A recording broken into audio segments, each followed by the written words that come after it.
Great to have you watching another video. In this video, I'm showing the entire Tour de France in Pro Cycling Manager 25. We're starting with stage 1, and it's a sprinter's paradise. The lead-out trains are already forming in the final kilometers. Alpecin has a strong train up front. Here comes Trek on the outside. Milan is being followed closely. Just 2 corners to go, a right and a left, and then we're launching the sprint. Final kilometer now. Who's going to take it? Milan, he's got the speed. And yes, he takes the win. It was close, but he gets to wear the very first yellow jersey. Stage 2 has a hilly finale. We've got a solo breakaway from Soler. The gap with the peloton is shrinking fast. Last kilometer, Soler gets caught. Here comes Roglic. Final corner, and yes, Roglic takes it. Great win by the Slovenian. Stage 3, and we're sprinting again. Lead-out trains in place. Red Bull's riders moving up on the left. Final kilometer. Gomez is well positioned, but here comes Philipsen, and he times it perfectly to take the stage win. Stage 4, we're on the final climb. Lipovitz attacks. Van der Poel responds. Everyone has to sit down again. The peloton comes back. Almost at the top, and we're getting ready for the sprint. It's all about position on this descent. Final kilometer, 1 corner to go, and Tim Merlier takes it perfectly. Barely enough, but the Belgian can throw his hands in the air. Stage 5 is for the time trial specialists, especially Ganna. He takes the TT win ahead of Evenepoel. But the Belgian is smiling too as he takes the yellow jersey. He leads Ganna by 32 seconds and Pogačar by 42. Vingegaard already has to chase with a 1:43 deficit. Stage 6 already, we see 3 early attackers, Lutsenko, Cosnefroy and Venturini. 1 kilometer to go and it's uphill. Lutsenko and Cosnefroy launch, and yes, it's Cosnefroy who takes the win. No major differences in the peloton. Pogačar is pulling the rest.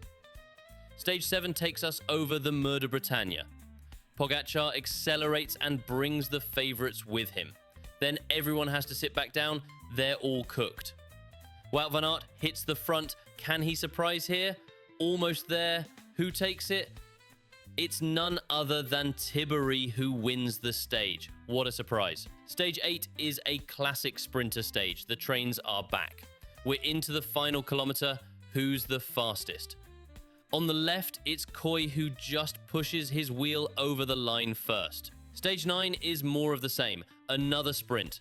Final kilometer. The green jersey is up front, but it's Christoph who takes it in the final meters. Stage 10 is the hardest stage so far. Pogačar has a teammate setting pace. Evenepoel is struggling. 1 kilometer to go. Pogačar takes the lead himself. He attacks, and the rest can't follow. No messing with him today. Stage 11, and there's a late attack. Stora goes, and we see a response from Gomez and Milan. It slows down a bit. The peloton catches up.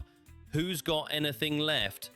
Sprint coming up, and there's Gomez. He flies through that corner and takes the win. What a finish! Stage 12, breakaway group is up the road. The favourites aren't far behind. UAE controls the bunch.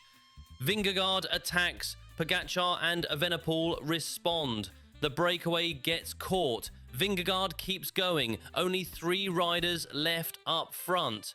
Wait, what's happening? Vingegaard cracks and Pogačar hits the gas. Evenepoel dropped 2. Pogačar with a double blow. Boom! What a finish!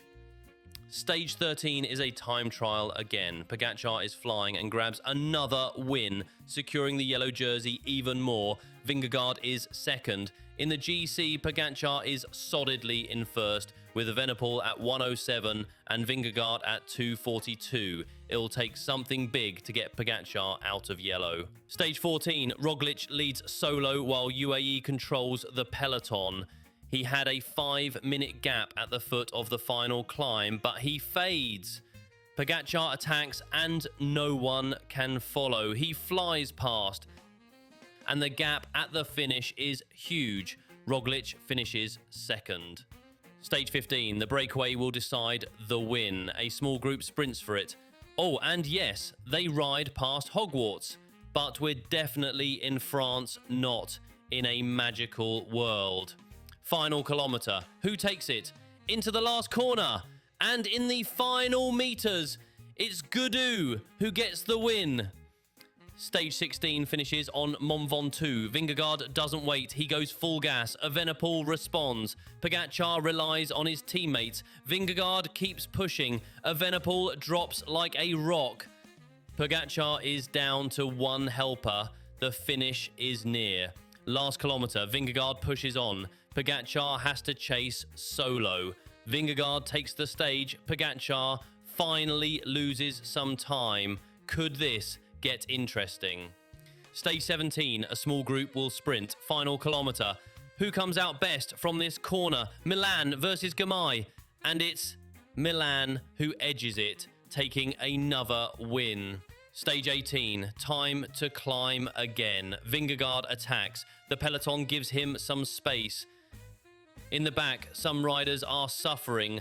Vingegaard has a corner's lead. Pogačar has to do it alone. Vingegaard wins the stage, but how much time does he gain? Pogačar loses 1 minute 17 to the Dane. In the GC, Pogačar still leads by 3:55. Evenepoel nearly 8 minutes down. Stage 19 is the final mountain stage. Roglic, 5th overall, is in the break. Vingegaard attacks again. Pogačar stays cool and lets his team handle it. Up front, Bernal and Yates try to break away. Some attackers drop back. Roglic keeps his own pace and rejoins them. Vingegaard doesn't really extend his gap, but wait, Evenepoel cracks and drops. Pogačar has one teammate left up front. Final kilometer, it's Yates versus Roglic. Roglic has the better sprint and powers to the win. With that, he jumps to 3rd overall and takes the lead in the mountain classification. The GC favourites finish shortly after. Vingegaard gains a few seconds, but nowhere near enough to threaten Pogačar. Stage 20 expected to be a sprint. At least that's what most riders think. But Trek has other plans. They attack with Van der Poel on the wheel. Milan's just cruising behind. Van der Poel tries, but the speedy Italian Milan takes another stage. The final stage is a familiar one, finishing on the Champs-Élysées. Iconic scenes we see every year. The riders head through the tunnel and the sprint trains line up for the final showdown of the Tour de France. Which sprinter has the best lead out? Last corner. The cobblestone sprint is always legendary, and what a surprise. Ganna wins it ahead of Wout van Aert. Beautiful end of the Tour. Everyone saw it coming, but that doesn't make it any less impressive. Pogačar wins the Tour de France. Vingegaard finishes 2nd, Roglic takes 3rd. The polka dot jersey also goes to a Slovenian. Roglic rode aggressively, and it pays off. The best sprinter of the Tour? Milan, no doubt. He takes green in style. Best young rider? Carlos Rodriguez, surprisingly beating Belgian hope Evenepoel. That leaves me with one more thing. Thanks for watching. If you like this kind of content, don't forget to subscribe to my channel.